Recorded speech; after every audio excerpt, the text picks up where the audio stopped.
They went to Pompano Beach, and he would be buried in the sand as you see here. He'd soon be unburied and all would be well until later that night when he would wake up in the middle of the night and be itching like crazy and sweating. At first, this would be labeled as an ear infection and he would be sent home with drops, but it would soon be obvious that that's not what it was, as he started to develop these raised, bumpy rashes. And he became pretty lethargic, just wanting to sleep all the time. It got even worse to the point where he was having these big...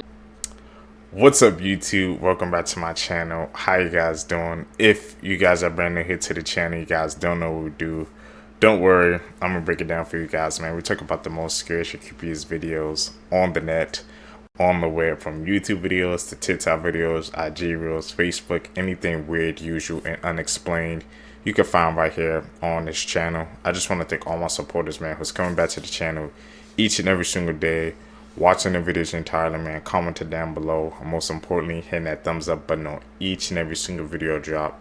You guys are helping grow in the community. I really appreciate the support. Found this video for you guys today. Let's do best seekers. Say it with me, y'all. Seek the truth. There we go.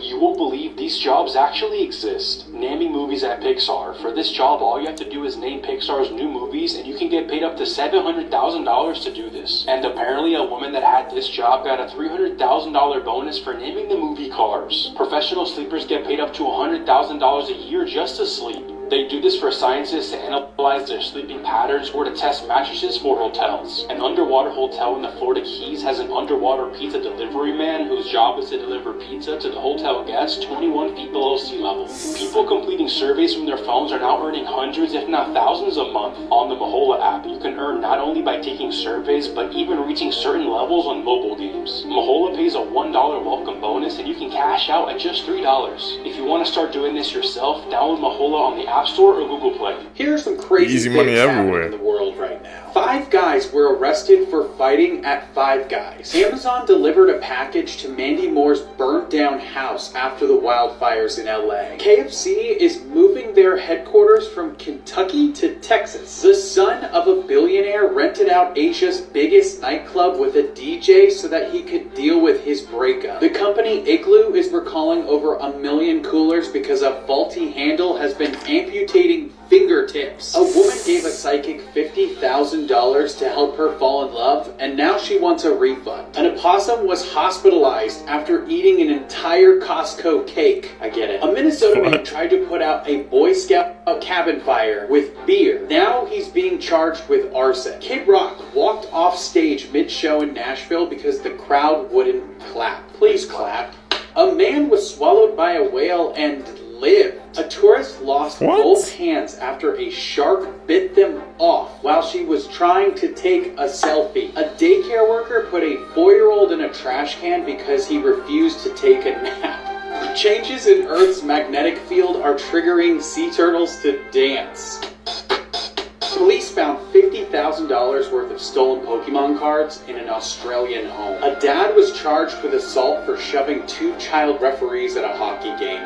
And that's it. Here are some facts that can insane. one day save your life. If you ever see this tiny white spot on your bananas, watch out. This means there's a spider infestation, so make sure you throw those bananas out right away. And if you're ever out in the wilderness and have nothing to eat, dandelions are actually fully edible. If you ever take a picture with flash on and you notice a white dot on your pupil, you need to head to the doctor immediately because this could be a sign of disease. And if your drink ever smells like cinnamon, do not drink it. People actually use that as a tactic to cover up the smell of poison. Whatever you do, do not Okay. look into her eyes.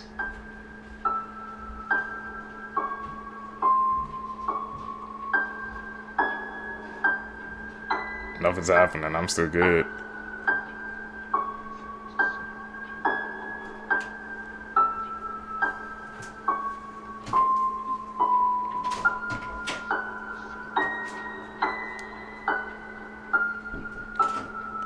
No noticing the change of expression on her face.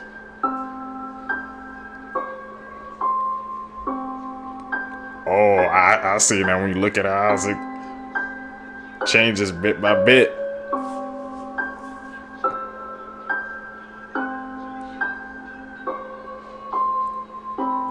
She look like she going crazy. What the? Is this like an optical illusion? That's what I'm guessing. Yeah, that definitely was an optical illusion. Playing tricks on us.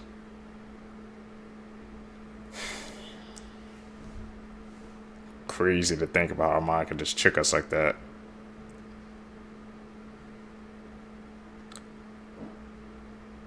The Most Evil Kids Ever, Part 1. At only 8 years old, Amarjit Sada is the youngest known serial killer in the entire world. The young Indian boy was accused of murdering 3 babies. Phase, you can survive SCP-096 or the Shy Guy. The Shy Guy is a malicious humanoid entity currently being contained by the mysterious SCP Foundation in an undisclosed location somewhere around the globe. The first rule you'll want to follow, if you want to avoid an encounter with this entity, is to never look it directly in its face or at a photograph of its face, as this will immediately cause it to start hunting you down no matter where you are, with the intention of ending your life, and it won't stop until the job is done. If, for some reason, you can't avoid looking at SCP-096 in its face, the second rule will come into play. Run. Run very fast, and don't stop running. Ever. There are virtually 0 weapons that can damage this creature, so your best option is to buy yourself some time while the SCP Foundation works on a solution to containing it. Finally, you'll want to look for isolated and hard-to-reach places to hide in. This includes airplanes, islands, etc. Basically anything that will put a large amount of distance between you and the Shy Guy. Tag a friend if you're watching this alone, and follow for more. Noted, stay away from the Shy Guy, man. Body warning signs you should never ignore. If you heard this ringing noise in your ear, that is a sign that you are lacking vitamin B12. If you're always thirsty and feel like you can't drink enough water, you may want to get checked for diabetes. It could be nothing but low insulin causing you to pee more, which then causes you to drink more water. If your hair is starting to get thin, this could be a sign your body not producing enough hemoglobin, so you should need to eat more foods that are rich in iron. If you're getting random bruises and you have no clue where they came from, this is a sign that you have an iron deficiency. So try to eat more foods with vitamin K and zinc-enriched foods. If a person always feels cold all the time, even in hot weather, that means the person has a thyroid problem and may need to see a doctor. These are some extremely Facts will save me unsettling life. facts, and I found all. Anyways, I know hearing these cannot be easy, but that's why. Damn, we didn't even get to hear those facts, man. I'll have to find those for you guys. So always stay up to date.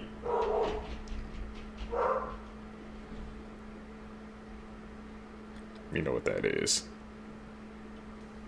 Normal-looking photos that have a disturbing backstory, Part 17.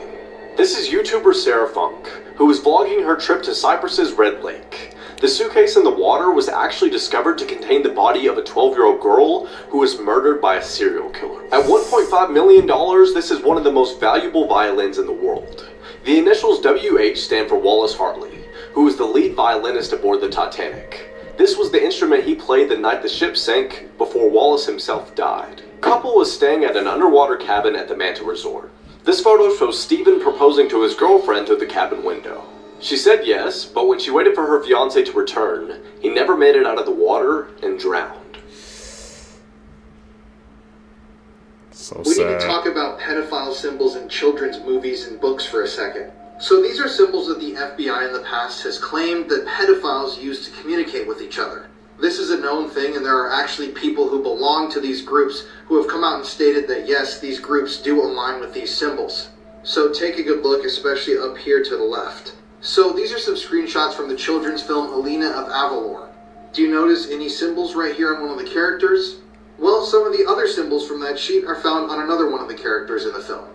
Then there's the movie The Mighty Ducks, where one of the characters' helmets not only has one of those symbols, it actually has both of them. Same character, same helmet. I mean, That's pretty strange, right? There's also the film The Flight of the Navigator, where you can clearly see this same symbol being used again and again throughout the film. And these same symbols can also be found on diapers, you can see them clearly right there, on CDs that are clearly produced for and marketed towards children, interactive books made for children like these, and they can even be observed as far back as in Pinocchio. So, what do you think? Is this all just one big coincidence? Are these commonly used symbols? Or are these symbols seen in children's films and media for a reason? I don't know, maybe it was an animator that had certain proclivities themselves that wanted to brag to people that would recognize this, that they had gotten away with getting a job working near children. Or maybe it's all just a coincidence. This is the reason What why do you you should think? never travel late night in the southern part of the United States. A group of bikers were going through these mountains when they were able to spot this creature. The creature was going side by side, alerting the bikers not to get any closer. Many people have claimed seeing skinwalkers through this little trail before, but the bikers decided to take this path anyways. Skinwalkers are extremely popular in the Navajo culture, and they can transform into different things like owls, wolves, and different creatures to travel late night. What a terrifying situation for these bikers. Stay away from skinwalkers, you guys. So you probably have questions. I may have answers. Anyway, this is the Bodo, aka the Amazon River Dolphin, aka a sentient hot dog that got left in a microwave of life too long. A flipper paralysis demon if I've ever seen one. See, now what had happened was, scientists studied these river pigs for over 200 hours, and there were 36 separate times where one decided to become a sentient sprinkler for apparently no reason. Questionable use of free will, and scientists hit a mental roadblock trying to figure out the why. Here's my guess. Fun fact, dolphins can recognize each other by using their version of names. It's pretty cool. They can also recognize each other by tasting urine, so they got that two-factor authentication going. That's not a joke. Scientists watch dolphins carefully listen to the sounds of whistles and consolidate that by sampling their south shower before giving them the how the heck are ya. Another thing is that nature's forgotten bubblegum isn't blind, but with the murky river water they live in, they might as well be. So senses like smell and taste carry the team. And the last thing is that male dolphins form lifelong alliances where they help each other get laid, and being on our smelly timing is how they prove their identity. It's not really that crazy. Animals like lions spray to mark their territory. Giraffes will taste bladder product to see if a female's ready. And porcupines will really gift a golden shower to let the lady know he's on timing. So that's my guess. Or they could just be playing, because the way those males and alliances bond is something I can't talk about on here. Not so shameless plug, but not for real. God, this is probably already going to spank me for showing that video. So if you're curious, you want to know what I'm talking about, there you go. The more you know. Seemingly Really? normal photos with disturbing Okay. backstories, part 1. This photo shows Apollo 1 astronauts praying as a joke, and not a single one of them returned back to Earth. This is a photo of a man smiling in the trenches during the war, but he wasn't smiling because he was happy. He was smiling due to shell shock and borderline insanity. This just looks like 3 girls taking a selfie, but the light in the background is actually a train which hits and ends all their lives just seconds later. People, man, would try to do anything for a selfie. 3 Just a facts that picture. can save your life, part 6. If you ever find yourself stranded on a beach somewhere, try and stay as dry and warm as possible, gathering supplies before it gets dark to, of course, make a fire. People don't realize that as soon as the sun goes down, it gets extremely cold on those waterfronts, and you can more or less die of hypothermia actually pretty quickly. If you ever find yourself hiking in needing of water, don't ever eat the snow. Eating the extremely cold snow while being extremely cold can actually give your body internal hypothermia, unaliving you actually pretty fast. If you're ever walking to your car and it's extremely dark outside, make sure you have your keys in your hand. If an intruder or someone comes near you to bother you, you can sound the alarm of your car, more or less scaring them off, or getting at least somebody else's attention. Like and follow for more. Those facts. Write them down. These are some facts that could save your life one day. If you've been stabbed or punctured by a sharp object, your immediate thought's probably going to be, I need to get this out of my body right now. But unfortunately, that's the last thing you want to do. When you get stabbed by an object, it actually is used as a plug to stop the bleeding from happening. And if you take it out, you're going to start pouring blood everywhere, you're going to lose more blood, and you'll die. This is a pretty simple one that I've talked about before, but if you ever are at the beach and you hear a roaring sound, the ground starts to shake, or you notice the water starting to recede from the shore very quickly and a lot farther than normal, run for your life to high ground. This is because these are all the telltale signs that a tsunami is headed directly for you. And yeah, you're just not going to make it out of that if you stay on the beach. And this is perhaps the most important one that I have. If you're ever traveling abroad or you're not in your home country, most places, especially over in Europe, you can use your phone and dial 112. This will automatically connect you to the nearest emergency service and they'll get you the help that you need. Also, even if you don't have phone service, you can dial 911 in America and it will still contact you through to a dispatcher. Look, I'm just trying to help you out over here today, alright? And that's why 112. Okay, so that's basically the 911 over in Europe. putting that in my memory bank, man, when I travel one day. So thankful for that fact.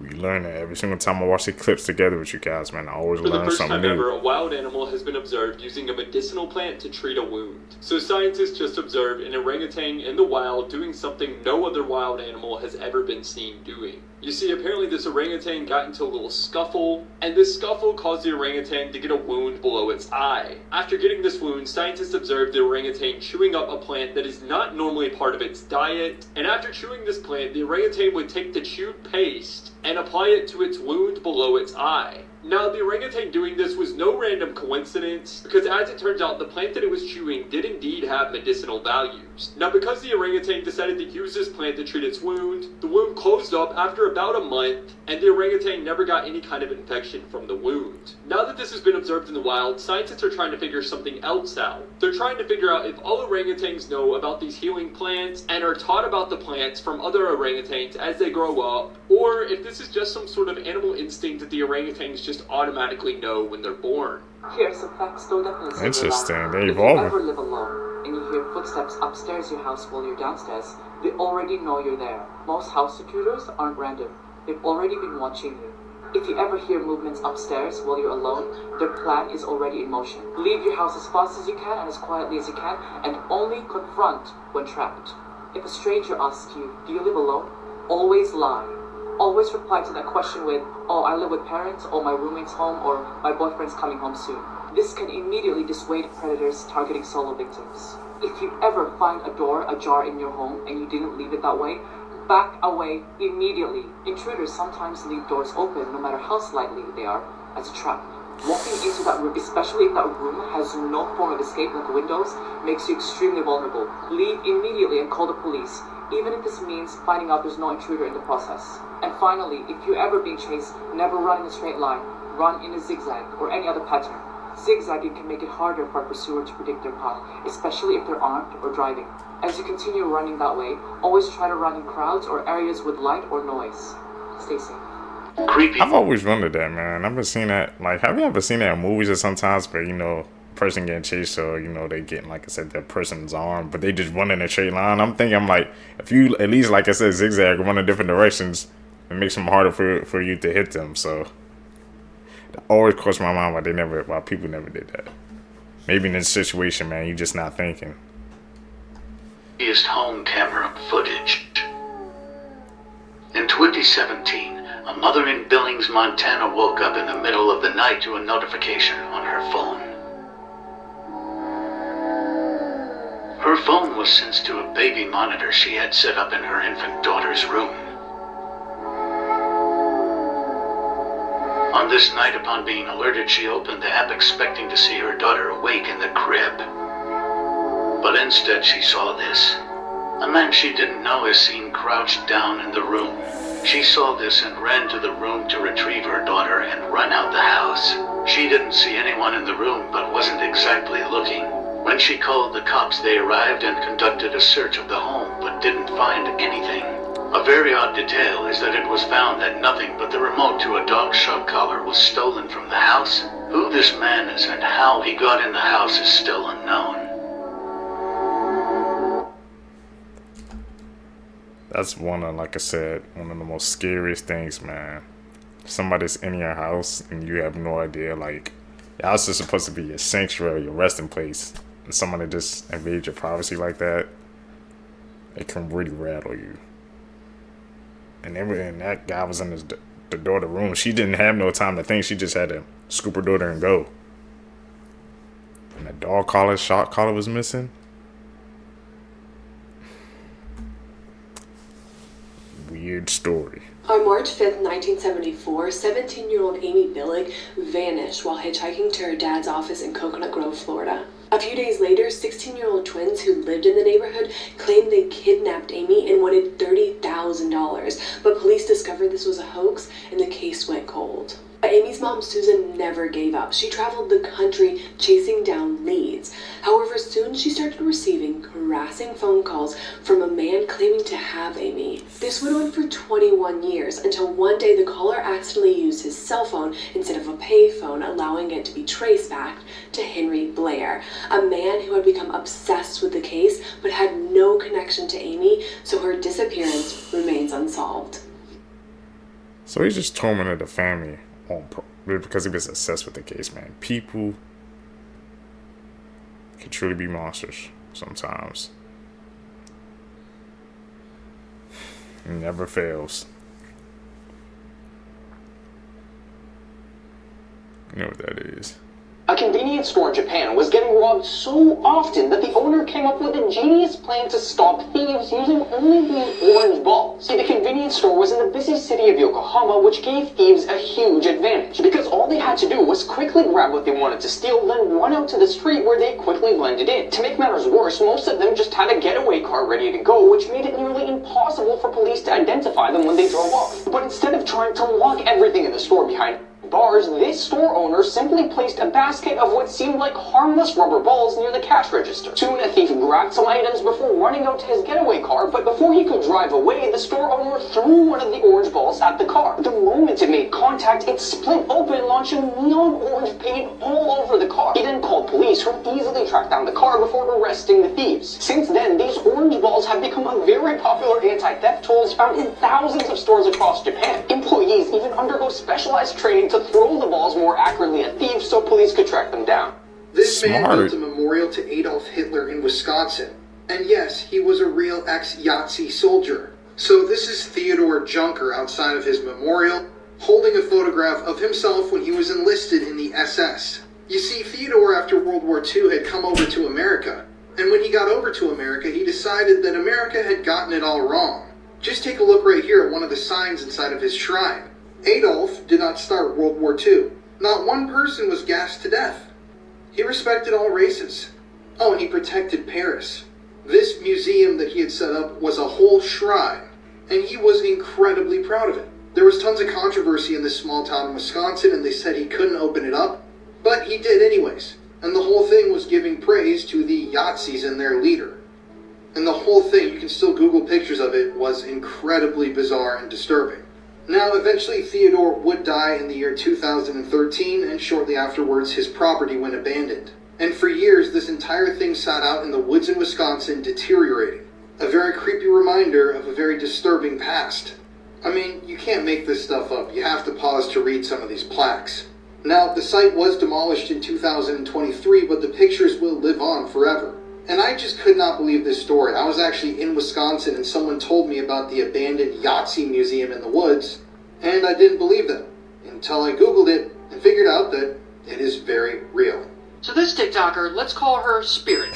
One day she's in bed and she starts seeing these creatures and they start talking to her. Now Spirit is 14 years old, she's a good kid, she goes to private school, she's class president, and she also makes a lot of TikToks. Mostly just dancing and lip syncing videos. Spirit also has an older sister. Let's just call her Angel. Angel's 19 and she has cerebral palsy and she uses a wheelchair. And when Spirit and Angel hang out, Spirit sings her songs and reads to her. They seem to be happy. But over time, Spirit's TikToks start to change. They get a little darker, kind of an emo vibe, because she's being bullied at school. She's becoming depressed. She also thinks she might be trans, but it isn't clear. And so Spirit retreats more and more into the horror movies she likes. And she starts to have dark, intrusive thoughts. And one day, Spirit has a normal day. She goes to school, she gets home, she posts a TikTok, and bedtime comes and she goes to bed and everyone in the house is asleep. And that is when she's approached by these creatures. And I don't know what to call them, so we'll just call them demons. And these demons, they start speaking to her. Now Spirit doesn't like this. It scares her. She doesn't know what to do. Then the demons start bullying her. They're making fun of the way she looks, they're taunting her for maybe being trans, and they allegedly start telling her to hurt herself. So Spirit gets out of bed and she sneaks through the dark and she goes downstairs. She goes to the kitchen and grabs a large kitchen knife. And the demons keep taunting her. So finally, Spirit does the only thing she can think of. She turns the knife on one of the demons. And she stabs it, hoping it'll go away. And she does this over and over again. And eventually she stops. And she looks down and realizes she wasn't stabbing a demon. She had been stabbing her sister,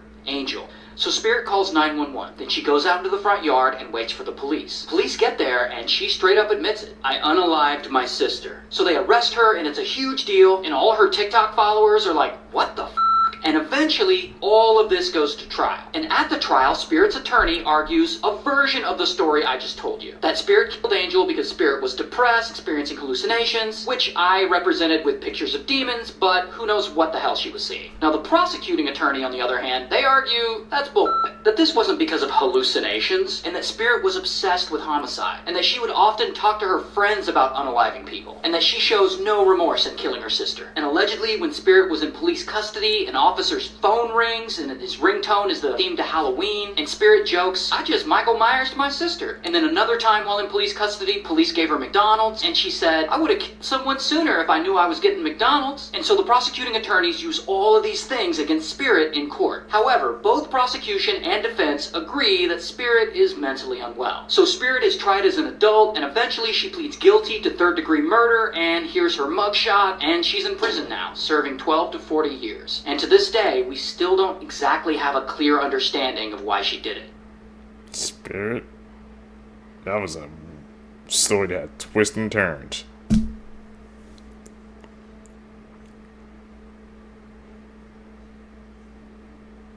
Is that supposed to be representing, like...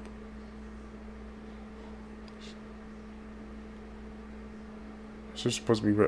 Okay.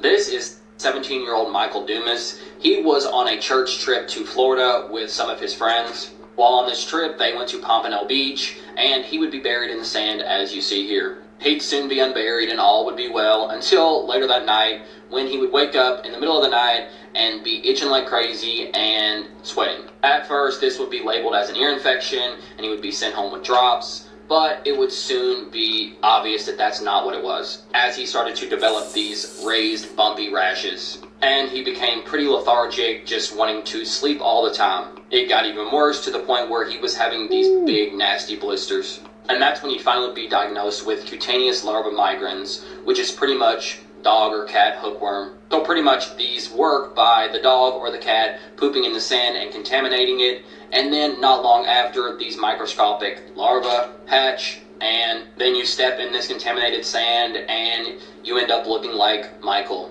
After all of this, he ended up developing a staph infection as well, and if it's not bad enough just him getting infected, 5 others from this trip got infected with hookworm as well. Normal looking photos with disturbing backstories, part 2. This Snapchat was the last photo ever taken of Sydney Loof, a woman who was killed by her Tinder date.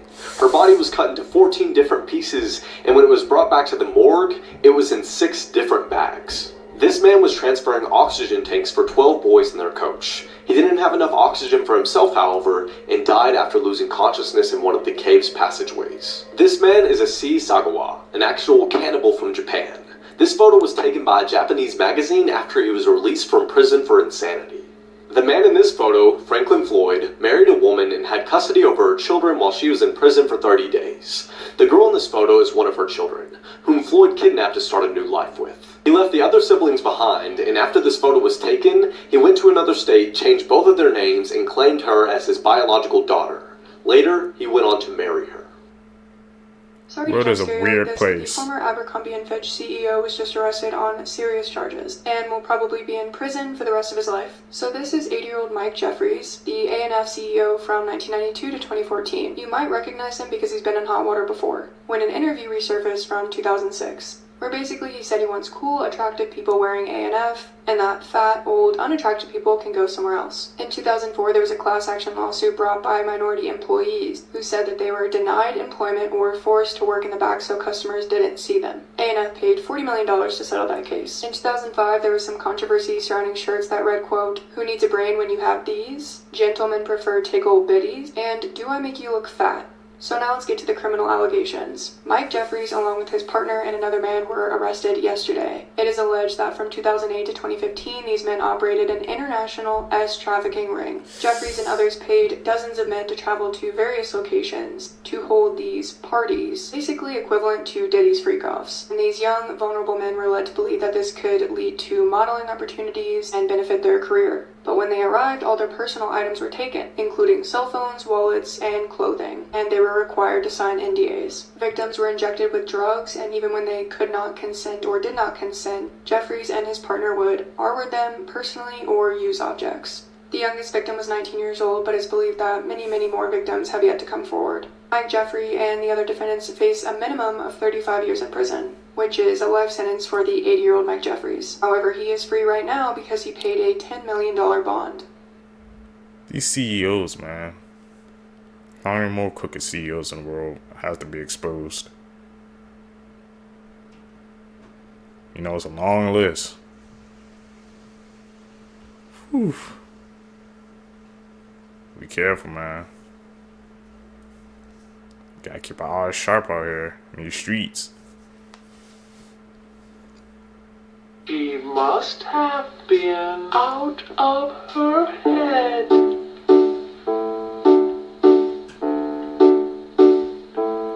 Not long after this woman vanished, all hell broke loose. Hi, my name is Ethan, and here's everything you need to know in under 1 minute. 35-year-old Crystal Rogers was living with her boyfriend Brooks Hug and her children. On July 3rd, 2015, Brooks woke up and noticed that Crystal wasn't in bed and her car wasn't in the driveway. 2 days had gone by and no word from Crystal was given, until they found her car parked alongside the Bluegrass Parkway with a flat tire, the keys in ignition, and purse and phone in the passenger seat. Almost immediately, Crystal's family suspected her boyfriend Brooks. What's interesting is 16 months later, Crystal's father, Tommy Ballard, was hunting where an unknown subject fired a shot, hitting and unaliving him. Police are still looking for Crystal and also who unalived her father, and they believe the two cases are connected. What do you guys think, Seekers?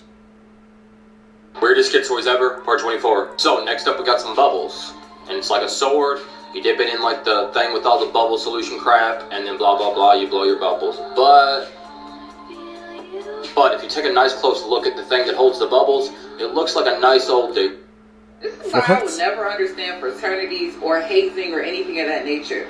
This guy right here, his name was Danny, and he was 18 years old, attending the University of Missouri, not knowing that this one particular fraternity hazing event would lead to his life being forever changed. Now, this happened in 2021, and he was forced to drink 1 liter of vodka by himself, and he was seen on CCTV footage being carried downstairs. Now, this had happened after he was being forced to go into a thing of broken glass, leaving him basically in crutches. But this particular evening, he was caught on CCTV footage being carried around onto a couch on CCTV footage, and then he was being dragged into a car, and I think he fell out the car at one point. And then he was taken to the hospital. At this point, he was already in cardiac arrest by the time he had got to the hospital. He was in a coma for a long time. He finally was able to get out of the coma. Unfortunately, he lost his ability to see, brain function, and this is him now, y'all. This is so sad. Please do not let fraternity, hazing, or any of that kind of stuff affect your life, because this is crazy to me. Like, this is not hazing. This is torture. Creepy games from...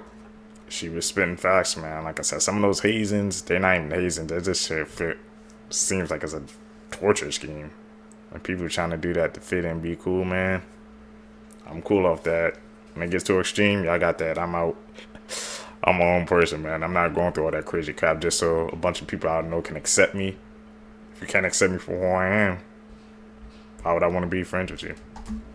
From around the world, part 1. South Korea's The Elevator Game, which will supposedly take you to a whole nother dimension. The only thing you need for this game is an elevator, a building with 10 floors, and to be alone. So get in the elevator on the 1st floor, then push the 4th floor. Once you get to the 4th floor, don't get out. Push the 2nd floor. Once you get to the 2nd floor, push the 6th floor. Once you get to the 6th floor, push the 2nd floor. Once you get to the 2nd floor, push the 10th floor. Once you get to the 10th floor, push the 5th floor. That's when a woman may enter. Don't look at her, don't talk to her. Then push the 1st floor. If you start going up to the 10th floor, then you know it worked. Once you get to the 10th floor and get out, the woman may ask you, where are you going? Don't answer, but you'll know you've made it there because you're the only living thing there.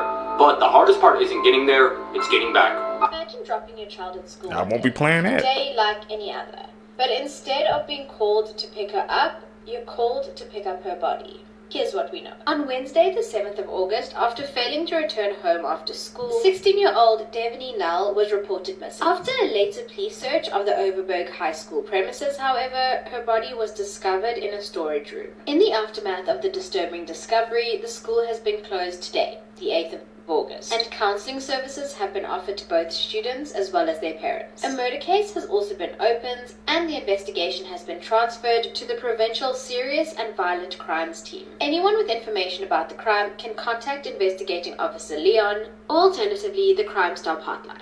As always, I'll be sure to keep you updated. As the renewed search for the missing Beaumont children reached its 4th day today, the brothers who said the prime suspect hired them to dig a grave-like hole at the site in 1966 have come to assist. So in 1966, Robin and David Harkin were paid by the prime suspect in the case, Harry Phipps, to dig a grave-like hole at the former Castlereagh factory that's southwest of Adelaide, not far from the beach where the Beaumont children disappeared, and this happened only days after the children went missing. The Harkin brothers were boys at the time, and they didn't really think anything of it until 2013 when a documentary featuring the missing Beaumont children was aired, and it discussed Harry Phipps as a potential suspect. Phipps didn't become a serious suspect until 2004 when he passed away and his son Hayden made allegations about him and about the day the Beaumont children disappeared. So when the brothers saw this documentary talking about the children and Harry Phipps, they recalled this hole that he paid them to dig just days after the children went missing. Over the years, there have been a few searches at this property, but to no avail.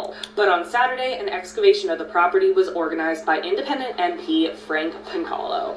This new dig is taking place before the government-owned land is sold to developers, and it is due to stop on March 1st. Pangalo said this new search is far more intensive than previous digs by police of the same site. Earlier this week, they discovered a hardened slab that was buried deep beneath the dirt that had never been found before. And then on day 4, the Harkin brothers arrived to assist. Pangalo said the information provided by the Harkin brothers has changed the direction of the dig, saying, quote, "The brothers were able to pinpoint the position they thought they had dug the hole. They provided a lot of useful information. They've given us a lot more clarity on where to dig. This dig is only set to continue through this weekend, so hopefully something is found and the Beaumont children can finally be found and their family and the community can finally have answers about what happened to them."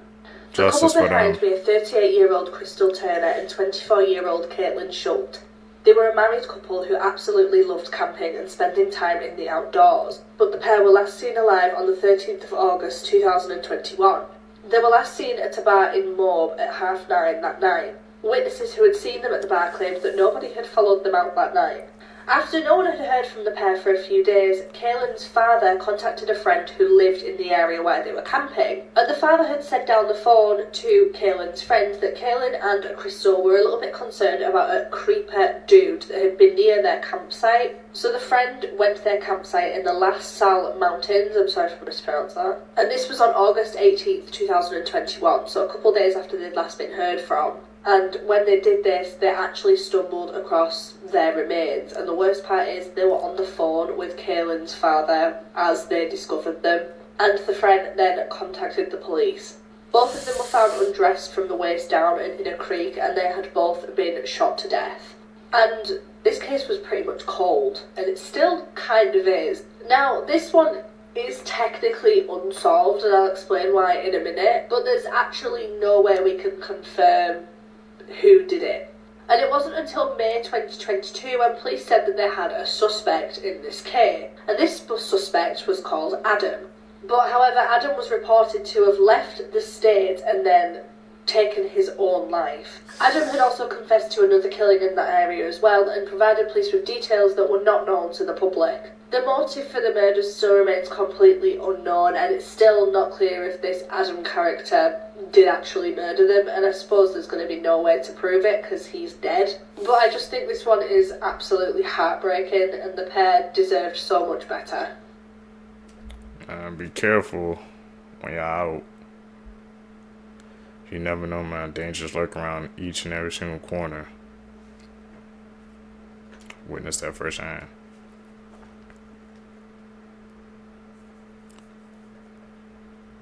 You know, if you're expert level seekers, man, you can see through all the edits.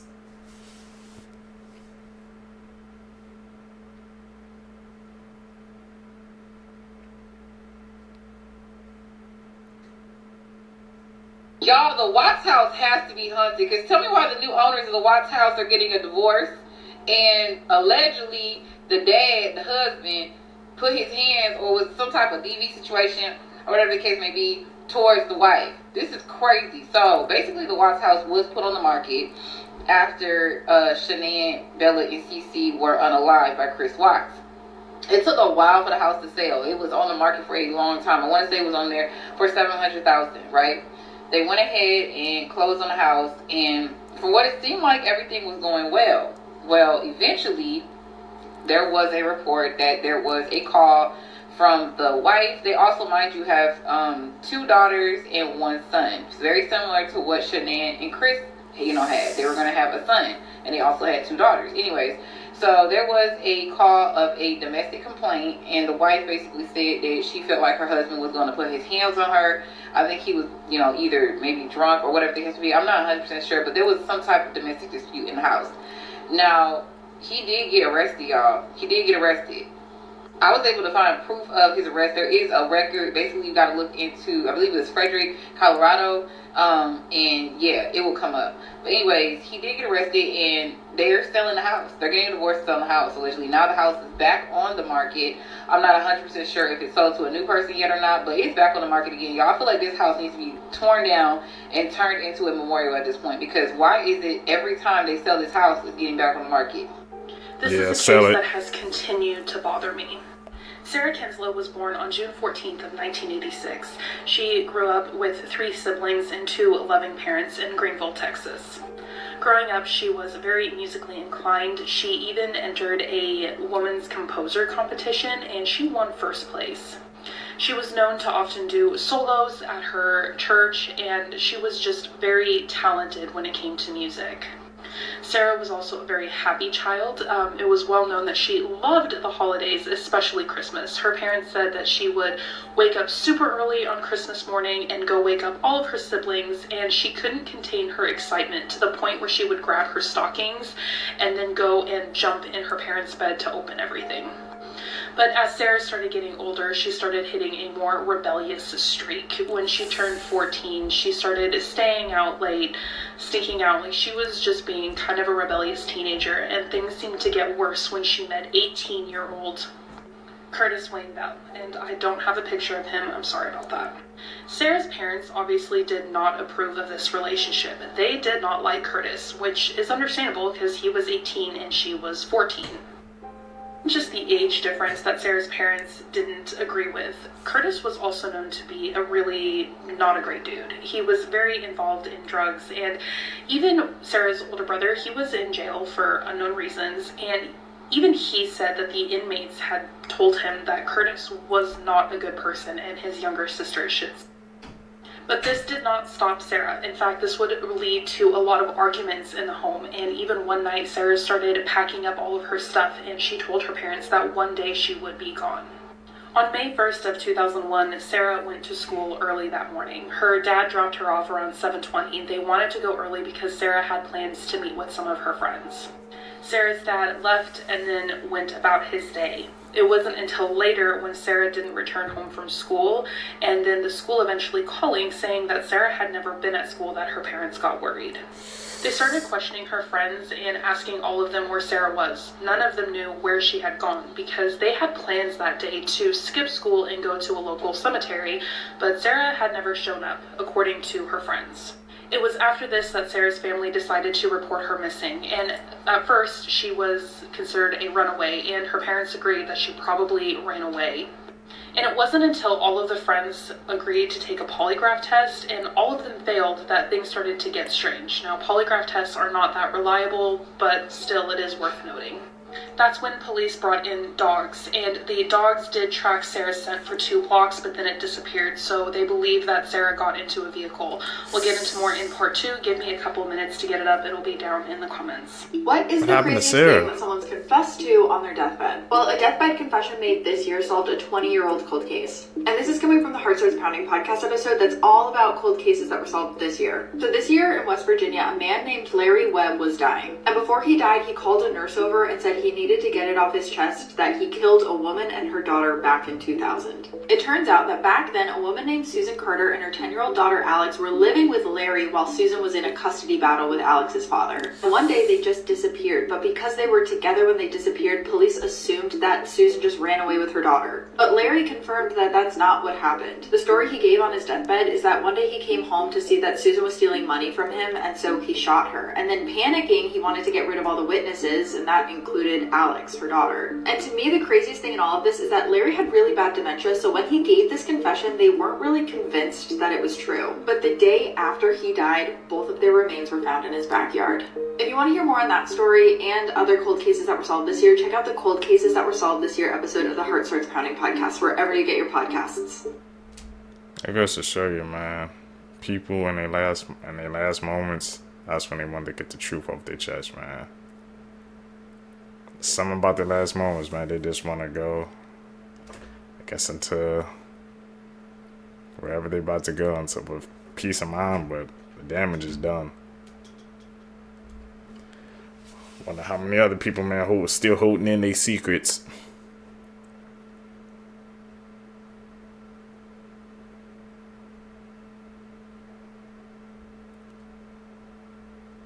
You know what that is. All day, every day.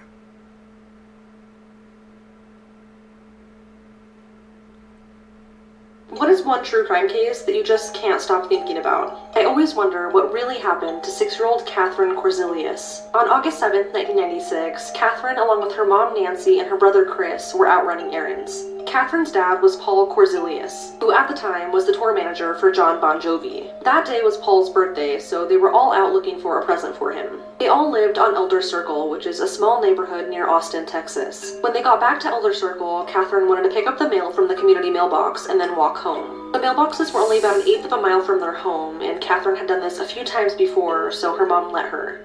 Catherine would take the shorter route home, while her mom and brother would take the longer route around Elder Circle. This way, they would be getting home at almost the same time. But once Nancy and Chris got home, with still no sign of Catherine, Nancy sent Chris to go and look for her. But when Chris couldn't find her, Nancy started searching for her by car. Within minutes, they found her laying in the middle of the road on Elder Circle. She was unconscious, but still breathing. According to Nancy, she didn't want to make her daughter lay on the hot pavement, so she picked her up and took her to the hospital. Little Catherine suffered from a fractured skull and never regained consciousness, and sadly, she died later that day. Authorities initially thought that Catherine was a victim of a hit and run, but certain things didn't add up. Where Catherine's body was found was in an unusual spot. Her mom last saw her walking towards their house, but her body was found a little over a mile away from their home in the opposite direction that she was supposed to have gone. Catherine's body was actually found along the route that her mom and brother took to get home, and the autopsy only deepened the mystery. The autopsy showed that Catherine didn't die from a hit and run. Along with her head injury, she also had abrasions on her left shoulder, lower back, right hip, and her knees. The ME found that Catherine had either jumped, fallen, or was thrown from a moving vehicle.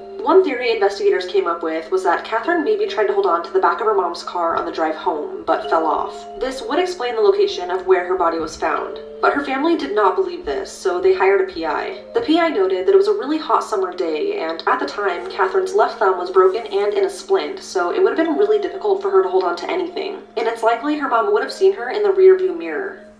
Catherine's family believes she was abducted and murdered. After her death, investigators brought in a canine unit that tracked her scent to a vacant lot 30 yards from the mailboxes, but it was lost after that. This sparked a theory that Catherine was approached by an attacker at the mailboxes, ran into the lot, was caught and thrown into a car, struck in the head, and then was thrown out of the vehicle where she was found. Nancy also stated that it appeared her daughter's body was laid out for her to find. Her hair was smoothed down, her clothes were straight, and her sandals were still on. Unfortunately, there's never been any answers in this case, and it's still labeled a suspicious death. John Bon Jovi wrote a song dedicated to Catherine called August 7, 415. And sadly, in March of 2020, Catherine's brother Chris, who grew up to be a police officer, was tragically killed in a car accident. Man, it's a mysterious case. It used to be so Hello, true crimers. It's time for another episode of Coldest Cases by State. Today, South Dakota. Brr. So, this is the kind of strange case of Arnold Archambault and Ruby Bruguier. They were actually part of the Yankton Sioux tribe. They were a happy couple and they had just recently had a baby. And then a tragedy happened on December 11th, 1992. So the two of them had joined Ruby's cousin, Tracy Dion, for a night of partying. Around 6 a.m. on December 12th, they would come home after the night of partying. But because they were still intoxicated, the babysitter, who was actually Tracy's father, said, "Can you please just come back later?" So they got back in the car. Arnold was driving the car. And just a few short minutes after they left the house, they would get involved in a car accident. The car had overturned. This is not the exact car, by the way. The witness would say that Arnold swerved because the road was icy, and then they flipped into this ditch. So this is when it gets kind of strange. Allegedly, Arnold is able to get out of the car, and he fled. Ruby then escapes the car, and she flees. Neither of them apparently helped Tracy. When paramedics arrived to the accident, they were able to save Tracy. She was honest. She said, "We've been drinking. I have no idea where my friends went." Police would only speculate that because of DWI laws that maybe they fled because they were scared of being arrested. Their families, however, would say no, they wouldn't do that, especially not to their baby. They searched the woods, and they never found this couple. They literally just poofed into thin air. And they conducted these searches for months. They should have been somewhere in the area. This is a still image pulled from Unsolved Mysteries, where this case actually aired, the OG Unsolved Mysteries. So this isn't the real scene.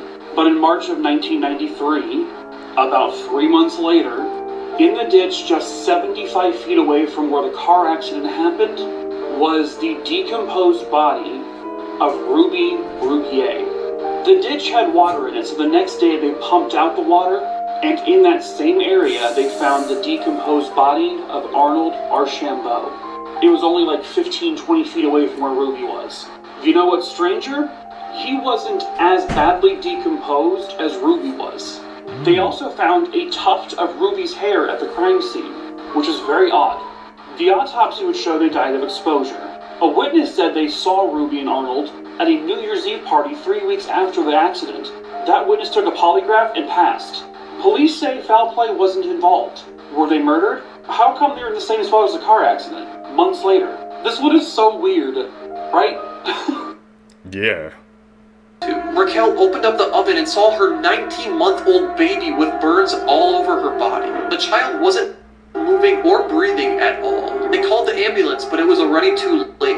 They lost their child. There were no charges against the 3-year-old, but the parents got child endangerment, and they actually got their kid taken away by foster care. The worst part about this is their grandmother actually lived in the same apartment building and could have been avoided if she just would have babysat them. Why didn't she? Disturbing facts that will ruin your day. There are between 25 and 50 active serial killers in the United States at any given time, according to the FBI. If you live a full life, you're going to have shed over 100 pounds of your skin. Cruise ships are legally required to have morgues for the passengers that inevitably will die on each trip. A Nightmare on Elm Street was inspired by a true story. A boy was having disturbing nightmares and refused to sleep for multiple days. The same night that he succumbed to exhaustion, he died in his sleep, but not before screaming for help in the middle of the night because of his nightmares. If you try to grab the brain in its natural state, it will fall apart. When you see scientists pick up a brain, it's because they've used chemicals to harden it. There are still 40 million people worldwide that are slaves. 3 in 4 of those are women, and 1 in 4 are children. Follow for more. You gotta solve that, man. That's unacceptable. This is why you should always lock your doors. A junior in high school was home alone working on a paper while his parents were out to dinner. All night he sits with his back to his door, sitting at his desk with his noise-canceling headphones on. Around 11 o'clock he takes his headphones off at the same time his parents are returning to the house, and he hears his mom from downstairs yell, "Hey Adrian, what happened?" Confused, he runs downstairs and sees right away what she's looking at, muddy footprints all over the rug. He tells her, "I didn't leave my desk."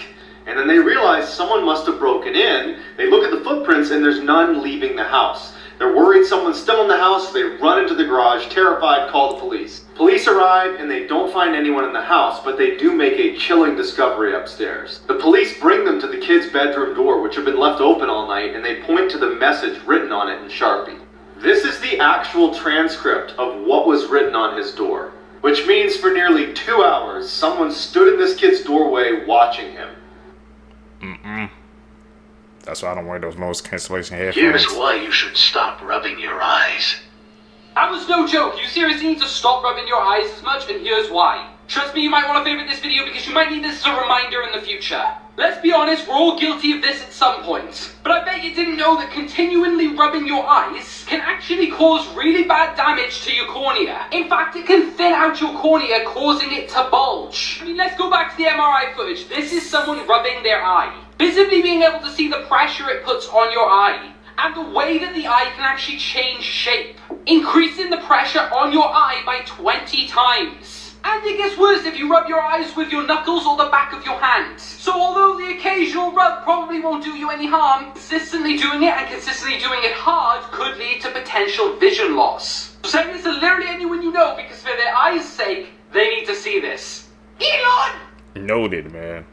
I be, rubbing my eyes sometimes all the time. I'm a victim too, especially using my knuckles, so I didn't know it could make The two brothers who took their parents' lives 35 years ago may now have an opportunity to be released this year. In 1989, Eric and Lyle Menendez took their parents' lives, Jose and Kitty Menendez, inside their home in Beverly Hills. The brothers were convicted of first-degree murder and were given life sentences without the possibility of parole. But the thing that has a lot of people questioning whether this was fair or not is the amount of evidence they have against their father showing that he essayed them growing up. Their father, who was an executive in the entertainment industry, had a lot of power, and Eric and Lyle were terrified of him. They were essayed by their father from a very young age until they were teenagers, and they even told their mother, but nothing was ever done. After taking their parents' lives out of fear, new evidence was revealed that their father also drugged and Ard, a 13-year-old boy named Roy Rosello, who was part of a popular Puerto Rican singing group called Menudo at the time. What I find so surprising about this is the amount of support Eric and Lyle have received from family members on both sides who truly believe them and are calling for justice. But on the other hand, there seems to be a conflict of interest. An attorney named Kathy Katie was just appointed to be the new director of the Bureau of Victim Services, which makes no sense because she's also the lawyer for the only family member of the Menendez brothers who strongly believes that Eric and Lyle should stay in prison for the rest of their lives. Many people believe that the brothers were not given a fair chance during their trial and deserve to be resentenced, which could now potentially happen at a hearing on March 20th. If you guys want to support Eric and Lyle's resentencing, you can share this post with the hashtag Justice for Eric and Lyle or email the DA through the website's form and tell them you support resentencing. Here's what your birthmark actually says about your past life. If you have no birthmarks, this means you died of natural causes in your past life or you're a new soul. If you have a red birthmark anywhere on your body, this is a sign that you burned to death in your past life. If you have any skin impressions that look like this that's caused by acne or smallpox, that's where you've actually been wounded in your past life. It serves as a reminder from issues in your past life that you've come to the present to heal. If you have a spot anywhere on your eye, this is most likely a spear wound from your past life where someone most likely killed you while you were sleeping. If you have a birthmark on your head somewhere, and especially if you can't grow hair through it, this means you were probably killed by scalping, which is when someone cuts off all the hair and skin around your head before killing you. And if you have a birthmark like this with a dark center and a light ring around it, it's a sign that you were hit with a poison arrow in your past life. Here are the creepiest things kids have ever said. And before I tell you these, I feel like I'm obliged to say, I'm so sorry. First up, we've got Monster Under the Bed. One night, a young girl couldn't sleep because apparently there was something under her bed. When her parents came into the room to say go back to sleep because there's nothing under her bed, she replied with, I know. He's behind you now. Like, I'm sorry. Next up, a 4-year-old girl was found in the bathroom by her mum with all of her Barbies. But she was making them float face down in the bath. When the mum asked what she was doing, she replied with, the man in the wardrobe told me if I didn't do it, it would be my turn to swim face down. Next up, a 3-year-old boy was softly singing in a room while colouring in a picture. His mum actually stopped to listen because she'd never heard the song before. When she asked where he learnt it, he said the lady in my bedroom sang it to me. And finally, a 5-year-old asked his mum when he was going to be 23. His mum said in 18 years' time, and he replied with, well, I hope I don't die again, as that was how old I was the last time I went to heaven. Tell me which story made you go, what the fuck the most? And share this with a friend to just creep them out because you're a good person. Now everyone with me. A case that makes me sick. The murder of Kenneth White. These 5 teenagers was throwing rocks from an overpass.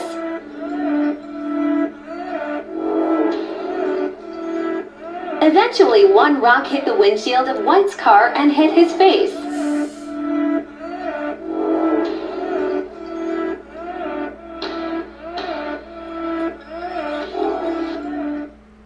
they do that, man? You should never swim in any of these places. Number 1, the River Ganges in India. Thousands of people swim here every year, but it's one of the most polluted places on the planet. It has over 3,000 times the amount of unsafe chemicals. And to make matters worse, bodies are even dumped in the river. Number 2, Lake Berisa in California. The reason you should never swim here is because there is a massive spillway inside the lake. This is to make sure the water doesn't rise too high. People and animals have been swept into this spillway, making it a very dangerous place. Number 3, Lake Karach in Russia. Its amazing blue color attracts many tourists. But what they don't realize is that it's the most polluted lake on the planet. When the Soviet Union were making nukes, they dumped all their nuclear wastes into this lake. If you ever swam in this lake, you'd only be alive for about 30 minutes. Number 4, the boiling lake in Dominica. Underneath this boiling lake is red magma, and the lake's water is at 100 degrees Celsius. For more? Okay, man. That goes to show you, bro. Like, on the surface, those leaks, like I said, some of those, man, lakes, they look freaking beautiful, but they're deadly, man. Beauty kills.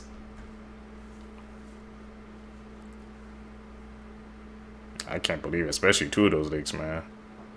They just look like regular lakes, man. You never know. Torch techniques in the entire world that you will wish I never told you about. It's part 4, boys. This is known as white room torture, and once again, it is still used today. It doesn't look like much from a photo, but it's horrific and one of the worst tortures you can experience. Basically, you'll be placed in just a white room, like a prison cell, but it's just plain white. Everything in the room is white. The bed, the walls, the toilet, the shelves, the door, everything. There's no other colours in the room. Now you probably think, oh, it's not a big deal, it's just white. Well, you'd be wrong there. By seeing the same colour, especially white, constantly and no change, will drive you insane. To the point where you're hallucinating, smashing into the walls, and possibly even trying to kill yourself. That's why most of these white rooms are actually padded, so people can't just run havoc in the walls. But yeah, for the first day or 2, you'd be, it's not that bad. But people will be held in here for months upon months upon months. And after around only day 3, you'll start to go insane. Like and follow for more. Creepy facts. How long has the guy survived in the white room? Signs. Gemini two-faced.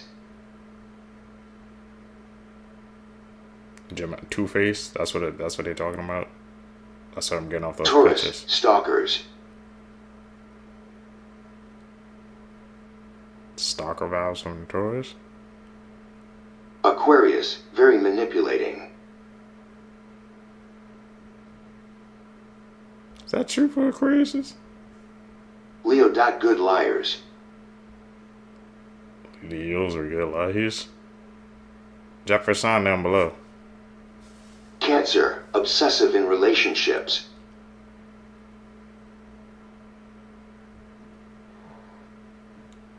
Each sign got their own fault. Libra knows how to ruin your day in every way. Dang.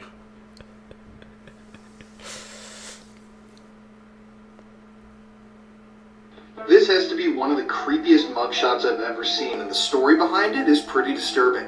This is the man in the mugshot, Christopher Queen. At the time of his arrest, he was 48 years old and living in Pennsylvania. So on election day in 2018, Christopher entered a polling center in Pennsylvania planning on casting a vote. But when he arrived to vote, he was told that he couldn't because he wasn't registered. Poll workers who were working that day even stated that they heard Christopher mention that he was getting paid $100 to come vote, which obviously was not true. But when Christopher arrived, like I said before, he wasn't registered to vote in Washington County, the county he was in. When the workers told him that he couldn't vote, they noticed that Christopher began to shake uncontrollably and became filled with some sort of a rage. He then made the verbal threat that he was going to come back and shoot up the place, and after that, he was quickly put into handcuffs. I don't know the full story behind why he chose to exhibit this expression in his mugshot, but they caught him before he could enact any sort of violence, and yeah, he was arrested. It's worth noting as well that in other news reports that surfaced after this threat was made, Christopher is seen smiling in the same type of manner. Luckily though, authorities were able to arrest Christopher and put him in custody that day before he could cause any violence.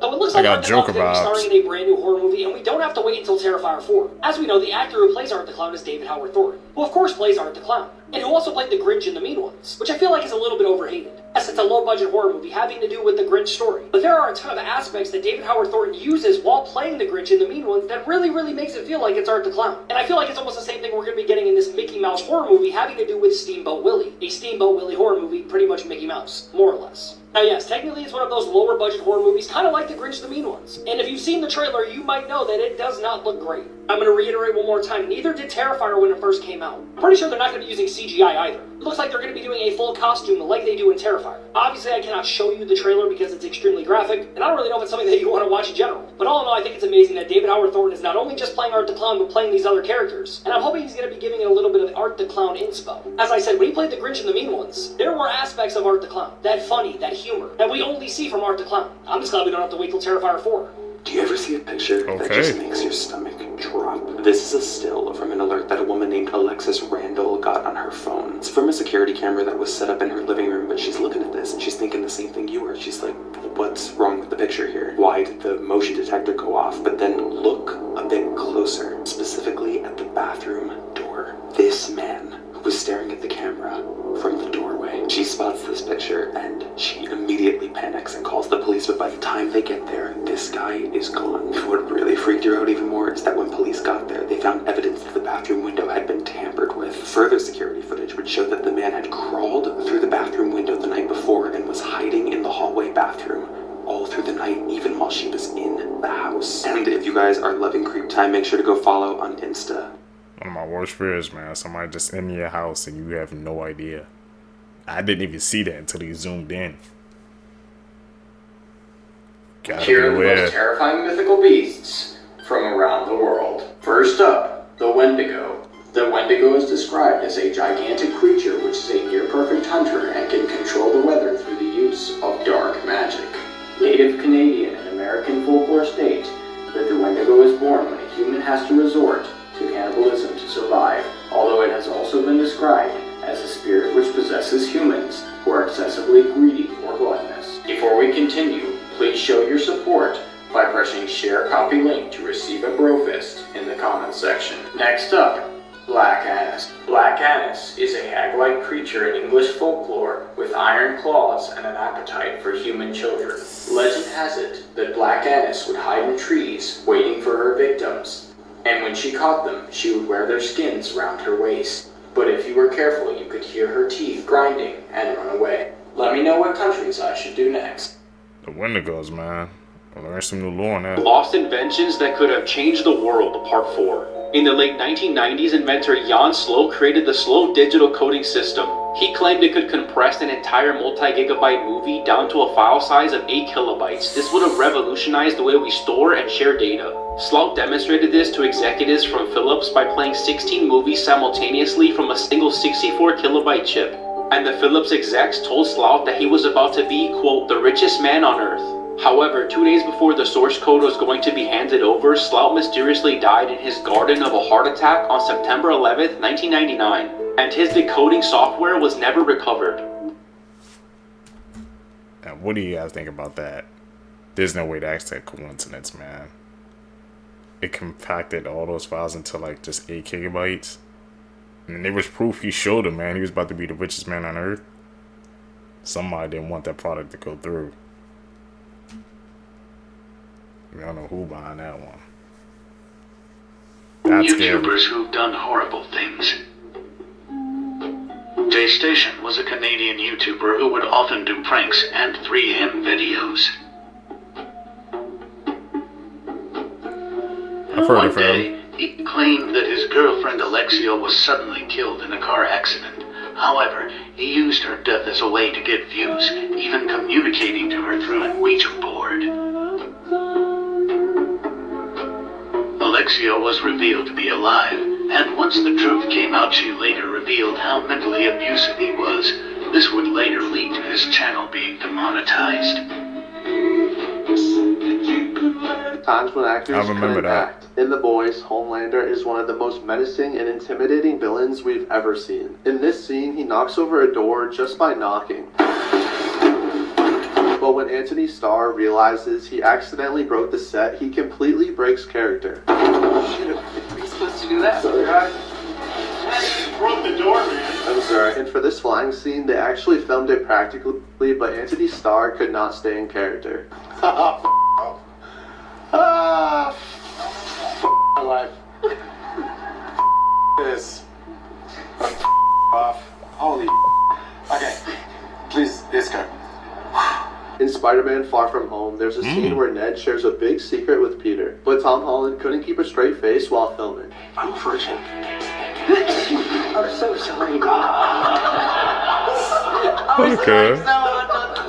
In Wednesday, Jenna Ortega's character is dark and unapologetic, but after she accidentally hits Emma Myers with a flashlight, she snaps out of character. Oh, sorry. Did I hit you in the face right now? Hold on. Are you okay? And lastly, when filming Rush Hour, Jackie Chan barely knew any English, which led to him messing up his lines in the funniest ways. Cheese! Cheese? Freeze! Meanwhile, his co-star Chris Tucker didn't know any Chinese, which led to this. See,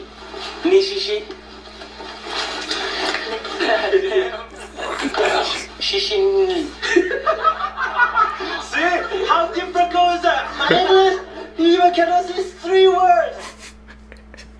You try, bro. Rush Hour. Classic, man. Guess who's back again to traumatize y'all with more creepy stuff? Me! So this is a gigantic breathing animatronic that is in Shanghai, China, and it's of Confucius, the Chinese teacher.